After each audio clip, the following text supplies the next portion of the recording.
Today is February 1st, 2014. We're in Oklahoma City interviewing Mr. Loepp as a part of Voices of Extension Oral History Project. Thank you for joining us today. Talk a little bit about your early life. When and where were you born? Wichita, Kansas, 1946, a long time ago. And lived there 3 years. And my folks were from Beaver County, Oklahoma, out in the Panhandle. That's where I come from. And it was during the war, during World War II, is when I was born. And my father was an engineer at Boeing. And so we were there until 1949. We moved back to Beaver County, where both of my folks were born and raised. And I lived there throughout my growing up period and graduated from high school in Beaver County. How did your when you were growing up, what did your parents do for a living? My dad was a school superintendent at a little town called Forgan out in Beaver County. And my mom was a school teacher and just dirt farmers.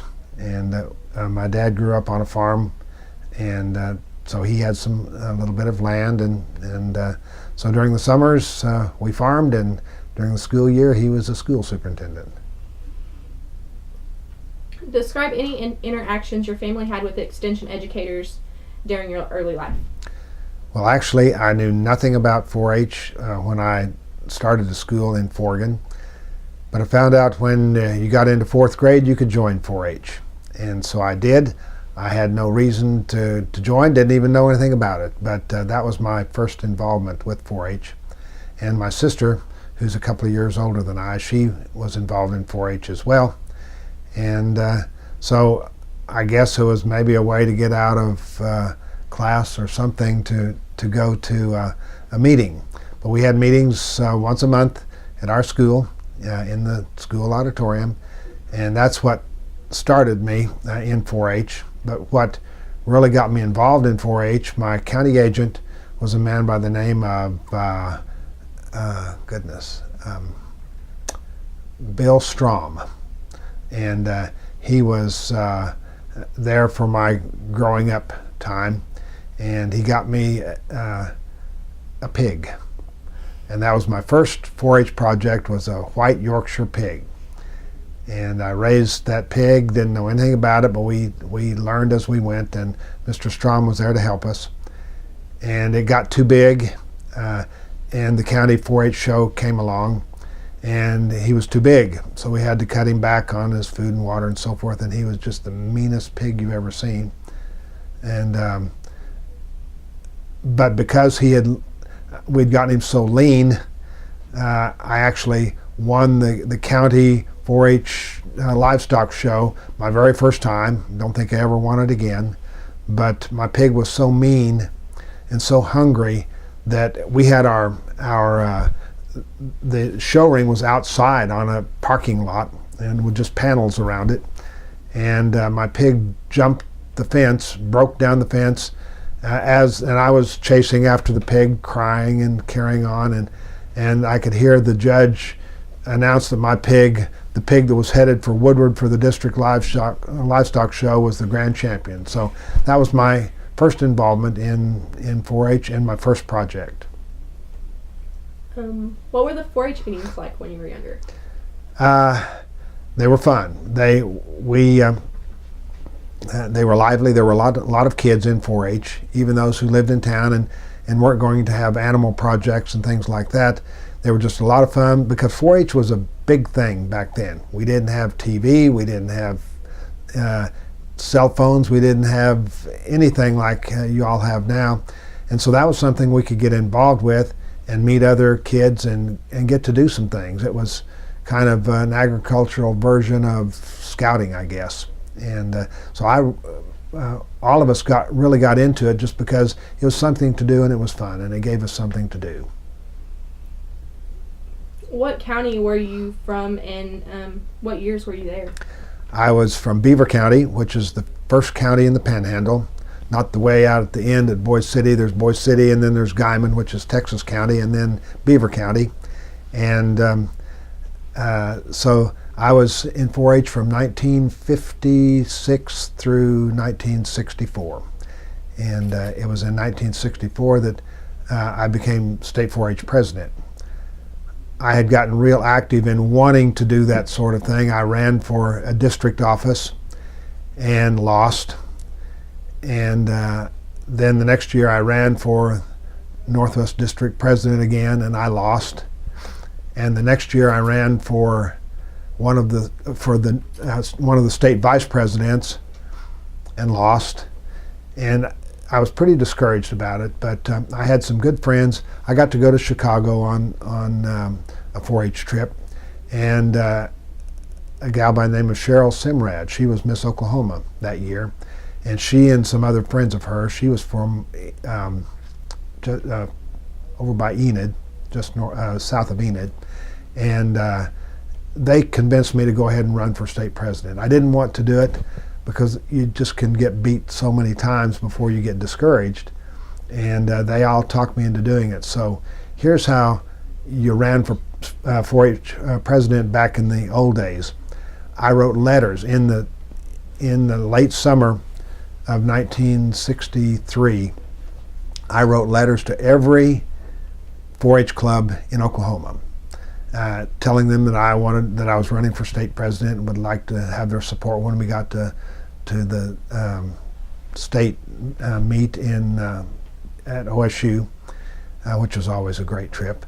But so I started by doing that, and I think I sent my senior picture along with the envelope, and then again in early in 1964 in the winter, I wrote everybody again and reminded them that I was running for state 4-H president. So that was my campaign. You know, you just had to let people know, and we didn't have any other way of doing it than that. And so I got to Stillwater and had no idea that whether I'd win or lose. I'd been beaten down so many times, but I won. And so I was the state 4-H club president for Oklahoma in 1964.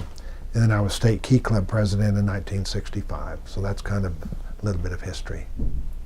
You mentioned the state meet. Can you tell us a little bit about that, how it was then?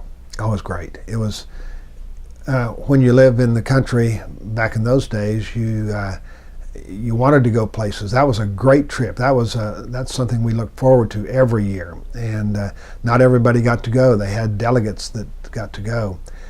And it was a great time. I have wonderful friends still today that I met through 4-H club work. And so it's something I look forward to every single year. And of course, my last 4 years, I spent most of my time running for office. And so I didn't get to do a lot of the things that other kids got to do, but campaign. But still, it was a lot of fun. There were a lot of people there. A lot of people that I got to know, people by then that I'd gone to Kansas City with, gone to Chicago with, gone on various 4-H trips with. And so it was just kind of a family reunion every May at Stillwater. Great time. How did your involvement with 4-H shape your family life? Well, when we had a bunch of pigs, we were busy, but I really don't know. My folks had never been involved in anything like that, but my sister, who was, like I said, 2 years older than I, she was very involved, and she was into the homemaking and the cooking and the sewing and things of that sort. And so we were always busy getting record books ready.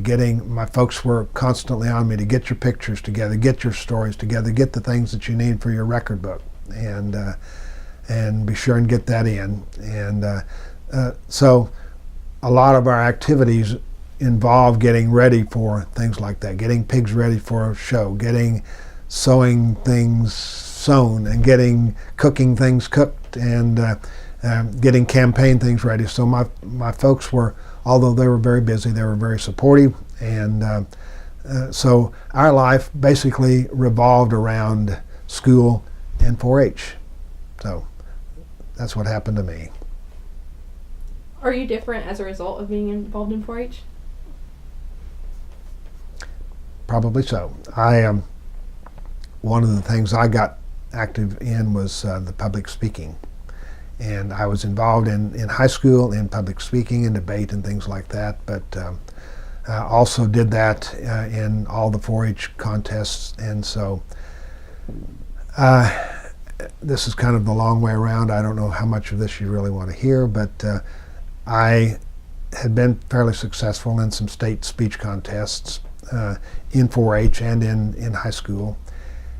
And I was, by this time I was a sophomore, junior in high school, and my old 5th grade teacher had taken a group of her kids to Liberal, Kansas, to a radio station, and they were just, going on a field trip, and so they got to go to a radio station, and she overheard them say that they were looking for a part-time radio announcer and things like that. So she came back, told my speech teacher told me, and so for a period of years I was a radio announcer in Liberal, Kansas, then at the campus station at Stillwater. And so I actually thought, and everyone thought, that's what I was going to go into, was radio, TV, that sort of thing. But what I think it helped me, because I had no idea I was going to become a lawyer. It had never entered my mind. I never once thought about it. I don't have any family members who are lawyers. I actually thought, well, I'm going to be a doctor. Well, I thought that until I took college chemistry, and I realized very quickly that I was not going to be a doctor. And so what am I going to do? I didn't know what else to do. And a friend of mine said, well, he didn't know what he was going to do either. He said, what about law school? And so I guess that's when it first entered my mind. But I think my public speaking and that involvement steered me ultimately toward law school. And so I went to law school after I left college, and I've been a lawyer for 43 years. Describe some of the people you met in your 4-H activities. Well, not too many famous people. Just I told you about Cheryl Simrad. She was Miss America. I think was she Miss America? I can't remember. She was Miss Oklahoma, and I think in the Miss America contest. But I was fortunate when I was state president, and I had no idea this was going to happen. I was there. When I was state president, I was at OSU. That was my freshman year there, and in the early spring of that year, of I guess probably 65, Ira J. Haller, who was the OSU Extension Director for Oklahoma, and some others contacted me and said that I had been invited to go on a trip. I had no idea that it was coming, but Governor Bellman, Henry Bellman, was governor at the time, and they were reopening the Oklahoma exhibit at the World's Fair, which was in New York, and it was the second year of the World's Fair there. And so he invited the state 4-H club president and the state FFA president to go along with him to reopen the Oklahoma exhibit. So I got a trip to New York with the governor of Oklahoma, who later was a United States senator. And so I guess he is probably the most famous person I actually met through 4-H club work. But I got to go on lots of trips in 4-H. I hope you ask something about trips later on. Funny, because that's the very next question. I know you said you went to Kansas City and Chicago. Can you describe some of these trips for us? Sure. Kansas City was one of my first trips. That was American Royal. I don't even know whether they still have that. But I took my first train ride. Actually, it was interesting because all the kids had gotten to go from Oklahoma on the train earlier in the day. I had broken my leg in a football game and had been and was kind of crippled up and in a big cast, and had been at a speech contest at Norman at OU, and that I needed to go ahead and complete. And so my 4-H, the 4-H advisors had gotten me a later trip to Kansas City on the train by myself from here in Oklahoma City. And so I got up and got to Kansas City late in the night, 1 or 2 in the morning, got to the hotel, and I was going to have a roommate.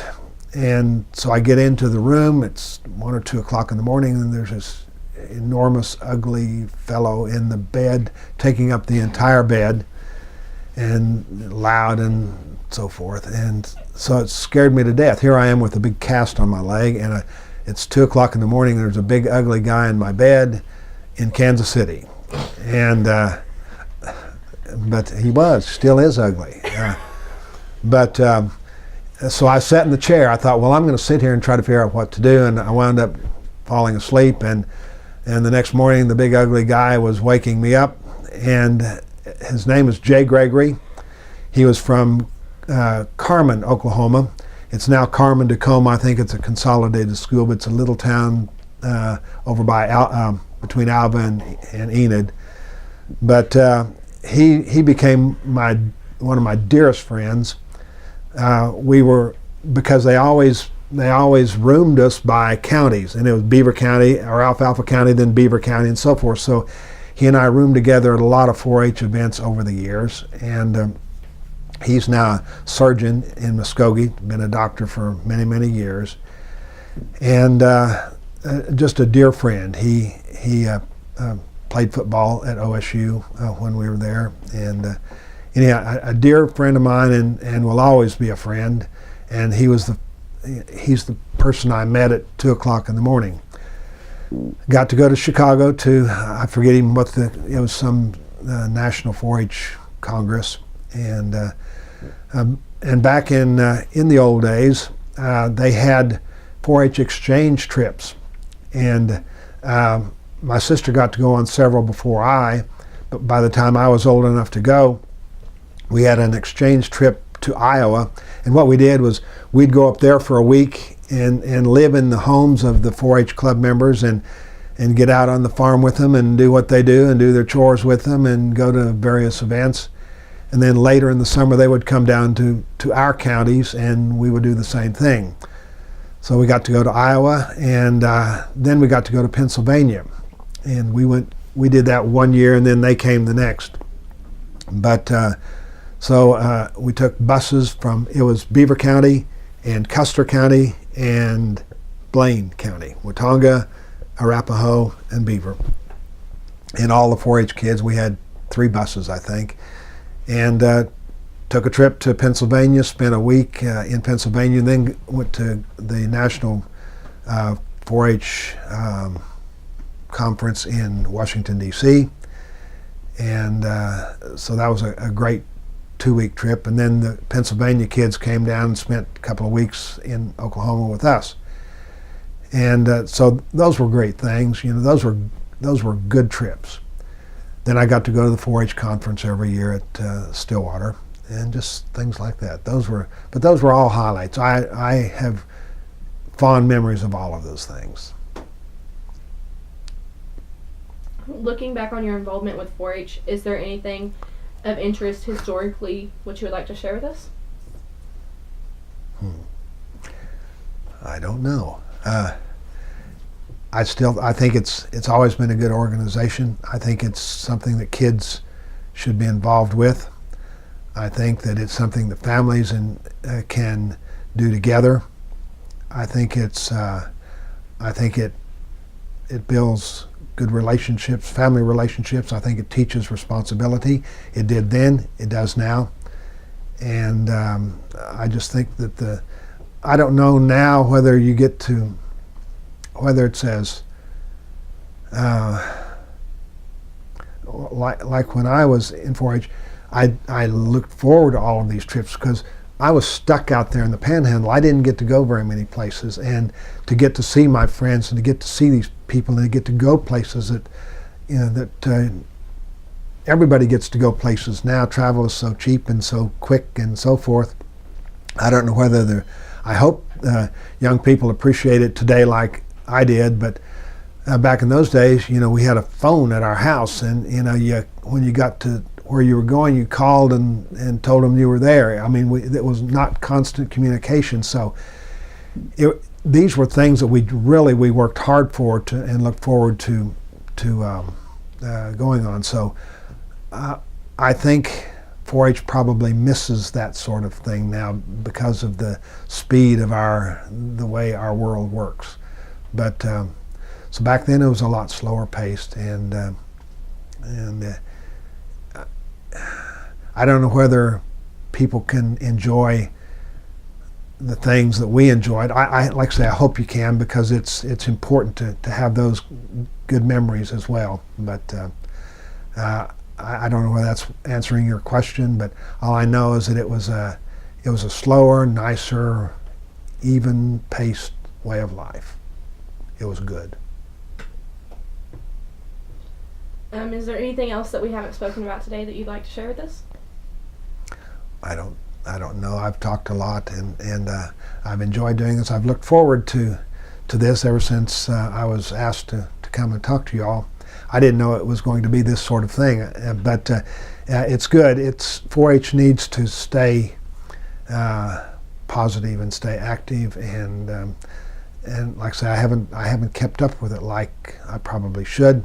All my kids are long grown and gone now, and but I've got 5 more at home that I do want to talk about that. My wife and I have 5 adopted children, all from foreign countries, and I have 3 grown children and grandkids. My wife has 3 grown children, and we began in 2006 looking into international adoption, and so in 2008 our first adopted child came home, and at first we were looking at infant children from China. That's what we wanted, was an infant girl. That's what everybody seemed to want. But the process is so slow, and I'm old, and I didn't need years and years and years of waiting. And we just feel like God blessed us with a new direction, and we started looking at what they call special needs children. And our first daughter that we adopted, she was 8 when we adopted her, and she has a very serious case of spina bifida, and she has kidney disease, and they told us that if we had not gotten her, she would not have lived another year. They didn't care. They just didn't care. And so we got her home and got her the right kind of medical attention, and she now just turned 14, and she's a great kid. She's full of life and full of love, and very happy and very content, very peaceful. We have, she was our first. Our second child is a young man from Beijing, China. He's now 15, almost 16, and he has spina bifida as well. His was not as serious a case as hers.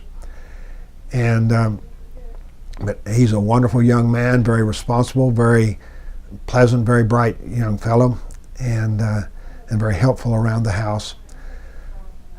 We had started on another adoption to China, and then it kind of got stalled, and we but then we started an adoption with the Congo. Back up, it was Liberia that we started with in Africa. And we were going along, and then they closed down international adoptions and put a moratorium on them in Liberia. And so here we are out all this money and wondering what we're going to do. And our adoption agency director contacted us and said, how about, would you consider a child from Congo? And we said, well, maybe we will. And so they sent a picture of her, and then we knew immediately, yes, we would. So we have a little girl from the Democratic Republic of Congo, and she's 7, almost 8, and nothing wrong with her. She's just a wild and crazy kind of little gal, and a lot of fun. We also have our next child is a little girl from the same orphanage that our first daughter came from in Shantou, China. We met her actually when we went to the orphanage when we picked up, when we got our daughter.